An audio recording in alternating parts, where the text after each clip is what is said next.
प्रश्नोत्तरी। नमोस्तु गुरुदेव। द्रव्य अविनाशी और पर्याय विनाशिक है, तो मोक्ष प्राप्ति के समय में नाश होकर क्या द्रव्य में वापस आ जाती है पर्याय? नहीं, मोक्ष भी पर्याय रूप ही है। कितनी बार मैंने कहा कि पूज्यवर कुंदकुंद भगवान ने श्री पंचाशरी गाय के अंदर स्पष्ट लिखा, दब्ब विजुत्तम पज्जय विजदम दब्बम नथी। द्रव्य को छोड़ के पर्याय नहीं रहती, पर्याय को छोड़ के द्रव्य नहीं, और जो पर्याय निकल गई है वो कभी लौट के नहीं आती।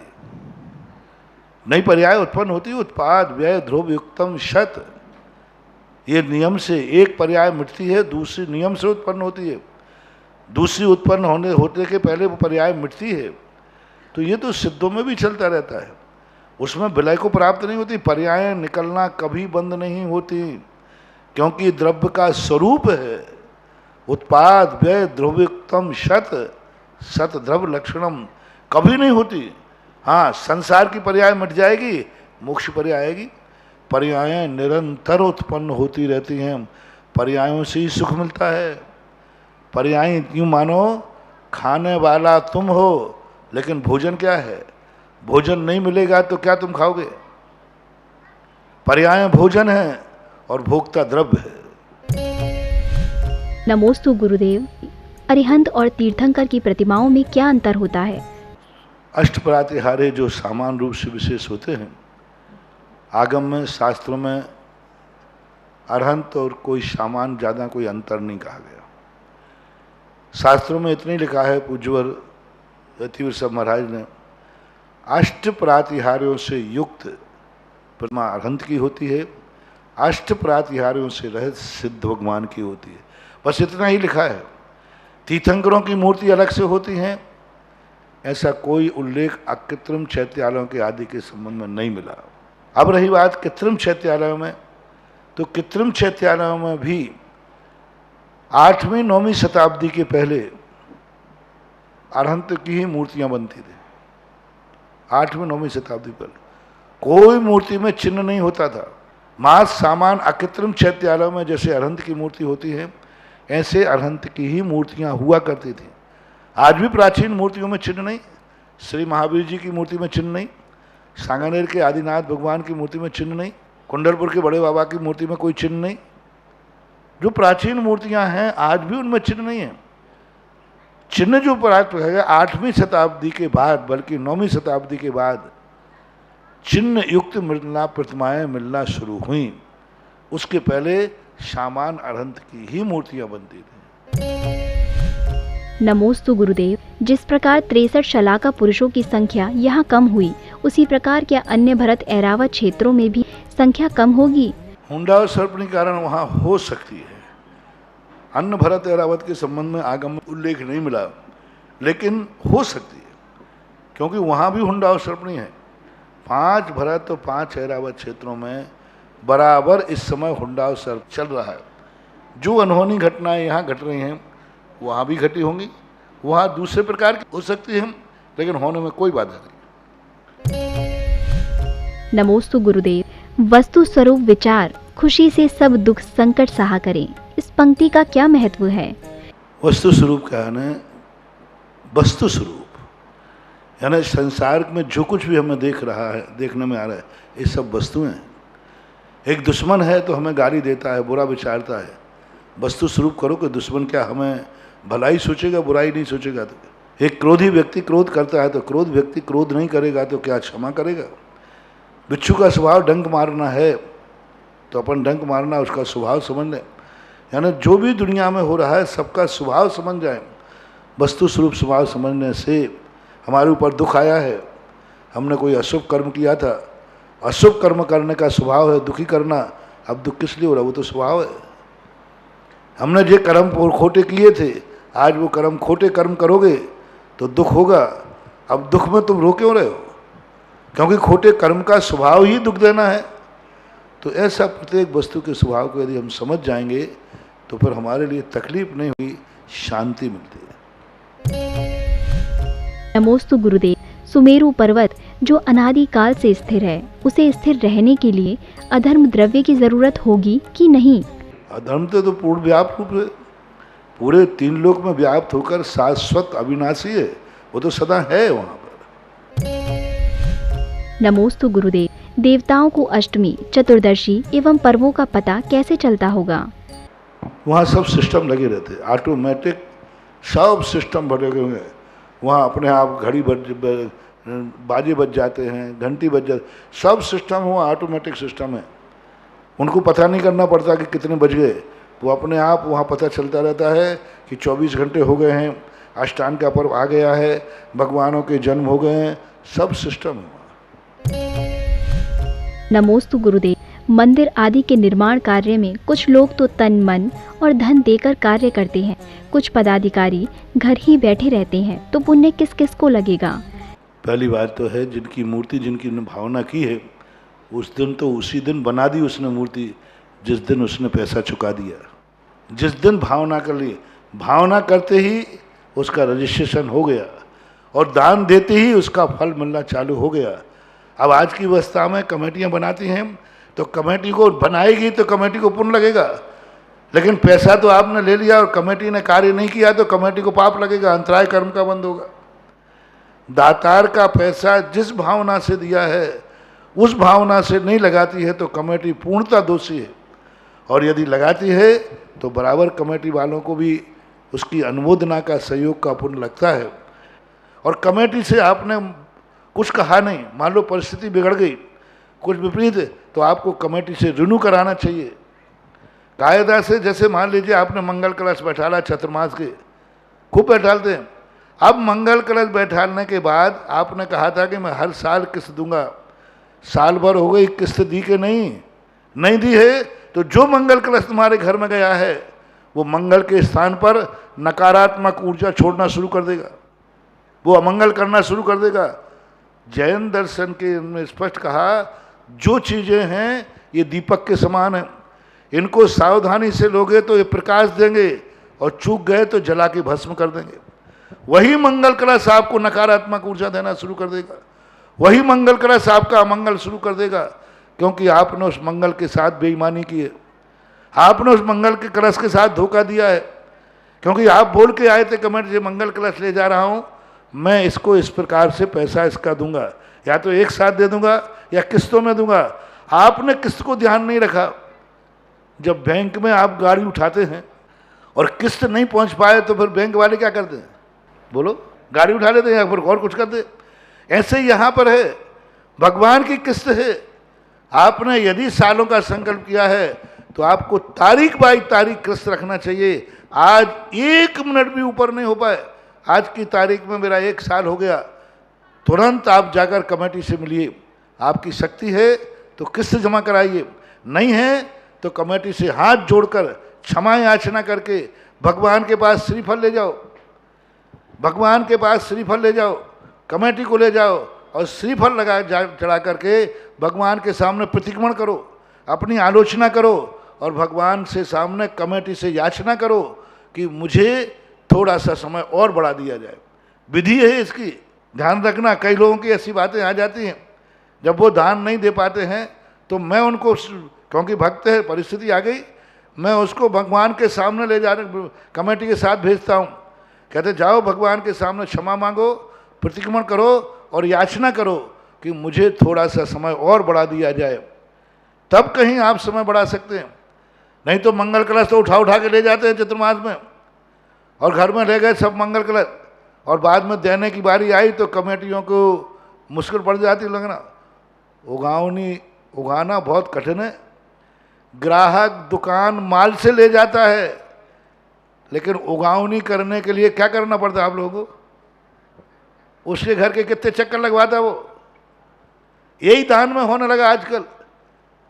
दान तो ले जाते हैं, बोलियां ले लेते हैं, बोलियां बोल देते हैं, फिर कमेटियों को उन बोलियों की पैसे उगाने के लिए कान खोल के सुन लीजिए आप सब लोग। यदि आपने दान बोला है, जो तारीख संकल्प आपने किया है उस तारीख में यदि नहीं पहुंचा और कमेटी के बाद मांगना पड़ा तो कमेटी का टीएडी आपके खाते में से कटेगा। कमेटी को मांगना पड़ा। सर्वश्रेष्ठ दान वो है जो बिना मांगे देता है। या पहले से कह दो भाई, जिस दिन आपको जरूरत हो उस दिन आप कह देना, आप जब कहोगे, हाँ कई लोग ऐसे कहते, बड़े बड़े लोग देते, भाई पैसा हमने बोल दिया, जिस दिन आपको ज़रूरत पड़े उस दिन मंगा लेना, उस दिन मंगा लेना। आप सूचना दे दोगे और आपका तो उन लोगों को कोई दोष नहीं लगता, क्योंकि उन्होंने कमेटी को छूट दे रखी है, जब आपको ज़रूरत हो तब मंगा लेना। वो तो बैंक में पैसा रखा है, सुरक्षित है। लेकिन जो लोग ऐसे करते हैं तो वो उनके लिए फिर कोई कल के दिन नहीं बोलना कि मैंने दान, वो कई लोगों का ऐसा होगा, महाराज हमने ऐसा किया तो ऐसा हो गया, तो हमने कहा बोली कैसे चुकाई? बोले वो तो अभी तक नहीं चुकाई। तो हमने कहा वो अमंगल शुरू हो गया। आप ये मत समझना कि मंगल कलश मंगल ही होता है। यदि आपने नियत बदल दी तो वो कलश भी नियत बदल देगा, आपने नियत बदल दी तो मूर्ति भी नियत बदल देगी, आपकी नियत बदल गई तो मंदिर भी नियत बदल देगा। आपने तो ये सोच लिया कि पंचकल्याणक में इंद्र बने, कई लोग इंद्र बन गए, पंचकल्याणक हो गया, अब नहीं देना ठीक है। हाँ, पंचकल्याणक की बोलियाँ, पंचकल्याणक की इंद्रों की बोलियाँ 10-10 साल तक नहीं चुकती, और कई बार तो बट्टे खाते में जाती। ऐसी गलती कभी मत करना। वो जो तुमने पुण्य कमाया था उस दिन, उसी दिन से वो पुण्य क्षय होना शुरू हो जाता है। इसलिए हमारा सब कुछ भावों के ऊपर आश्रित है। जिसने बोली बोली है मूर्ति निर्माण आदि की, उसके परिणाम यदि निर्मल हैं तो उसको पुण्य लग रहा है। और कमेटी जिम्मेवार है कि नहीं, दातारों का पैसा मैं एक एक पाई का सदुपयोग करूँगा, तो बराबर उनको पुण्य लगेगा, लगता ही है। नमोस्तु गुरुदेव।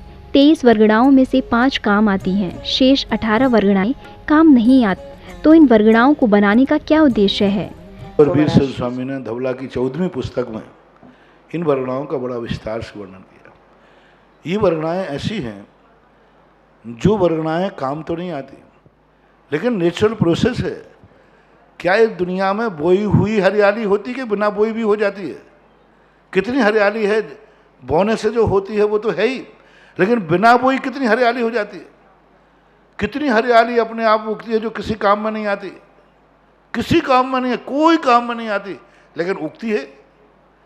तो ये नेचुरल कहलाता है। प्रकृति जो स्कंद हैं वर्गणाओं के, यदि मान लीजिए कोई घास, एक गाजरी घास होती है, कोई काम में नहीं आती, एक सत्यानाशी पेड़ होता है, कोई काम में नहीं आता, लेकिन वो वनस्पति में आएगा कि नहीं, हरियाली में आएगा कि नहीं, काम में कुछ भी नहीं।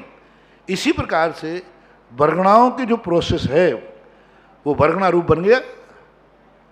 तो वर्गणा रूप बन गया तो सर्वज्ञ भगवान ने तो उसको वर्गणा का सिस्टम देगा कि इतने परमाणु मिलकर के एक वर्गणा बनती है, और इतने परमाणु मिलने का नाम उसका वर्गणा है।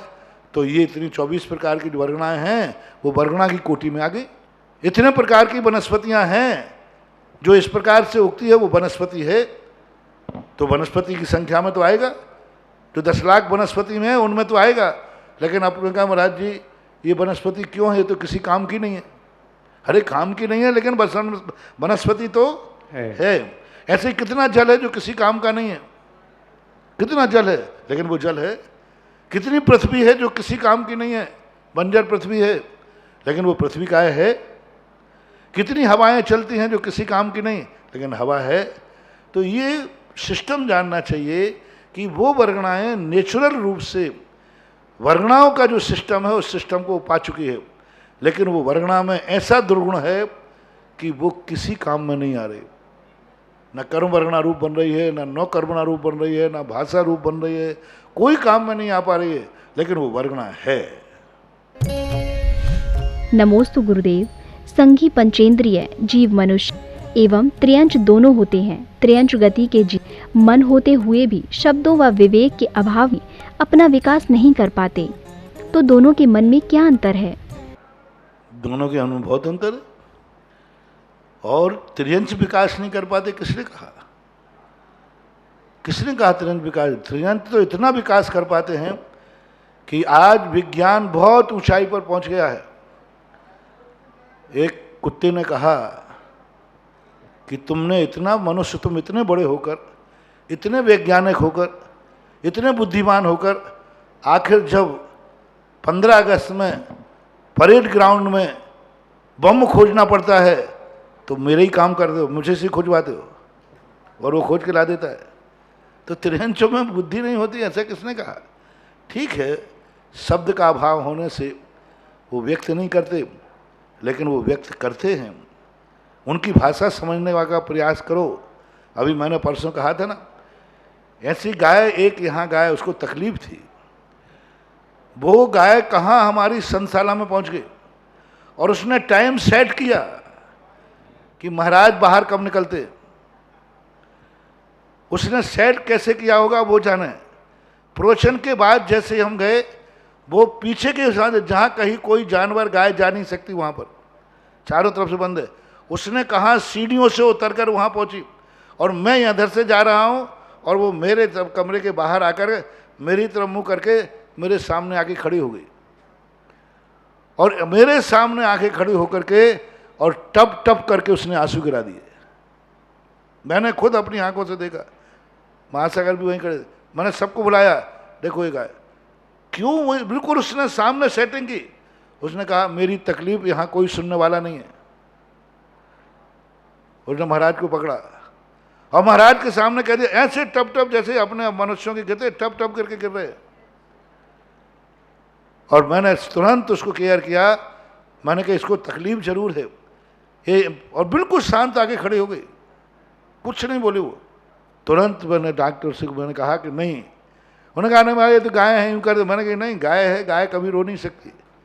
तुरंत दिखाया, उसको 106 डिग्री बुखार निकला, बीमार निकली। उसको डॉक्टर को बुलाया गया, बहुत सारी, फिर बाद में कोई नज़र बताया, कोई कुछ बताया, सब, लेकिन वो तकलीफ में थी। वह गाय कहाँ जाकर के संकेत दी, समझना चाहो, शब्द ही नहीं, बहुत कुछ वो अपने भावों से भी कह सकते हैं। नमोस्तु गुरुदेव। सभी तीर्थंकरों में गुणधर्म समान होते हैं, तो फिर किस आधार पर किसी एक को मूल नायक बनाया जाता है? ये हमारी श्रद्धा के ऊपर है, आस्था के ऊपर है कि मूल नायक, क्योंकि किसी न किसी को तो चुनना ही पड़ता है। क्लास में सभी विद्यार्थी होते हैं, किसी एक को कैप्टन बना देते हैं। तो इस प्रकार की व्यवस्थाएं हैं। ये इस भक्त के अधीन मूल नायक बनते हैं। भगवान तो सभी मूल नायक ही होते हैं। नमोस्तु गुरुदेव। भोग भूमि में जो मनुष्य होते हैं, क्या उनकी भी अकाल मृत्यु होती है? भोग भूमि जो असंख्यात वर्ष वाली आयु वाले होते हैं, उनमें अकाल मरण का निषेध है, ऐसा सभी आगमकार मानते हैं। नमोस्तु गुरुदेव। ऐरावत क्षेत्र के 24 तीर्थंकरों के नाम कहीं मिल सकते हैं क्या?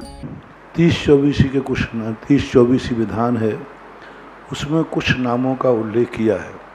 30-24 विधान को आप देख लें, 30-24 में भरत, ऐरावत, ये सब आ जाते हैं उसमें। 30-24 के नाम भी हैं, उल्लेखित हैं। अब वे कितने प्राचीन हैं, किन आचार्यों ने लिखे हैं, ऐसा हमें कोई स्पष्ट उल्लेख नहीं मिला, लेकिन विधानकारों ने उनका नामों का उल्लेख किया है। नमोस्तु गुरुदेव। चक्र रत्न और धर्म चक्र में क्या अंतर होता है? बहुत अंतर होता है। वो युद्ध का प्रतीक होता है, हिंसक है, राज की सत्ता को देने वाला है। और धर्म चक्र जो है शांति का दूत होता है, शांति का प्रतीक होता है। वो एक धर्म के लिए, इस पूरे 3 लोक में धर्म को प्रचार करने के लिए होता है। उसे इंद्र आदि लेके चलते हैं। और वो जो चक्र होता है वो अलग ढंग से एक अपने प्रकार का गाड़ी आदि या उसका जो भी वाहन होता है उसका होता है। वो डराने वाला होता है, उसको देखते ही लोग कांपते हैं, डरते हैं, भय खाते हैं, विनाशकारी होता है। ये अहिंसा का प्रतीक है, वो हिंसा का प्रतीक है। वो संसार के वैभव का प्रतीक है, ये परमार्थ का वैभव प्रतीक है। ये शांति स्थापित करता है, वो अशांति स्थापित करता है। ऐसा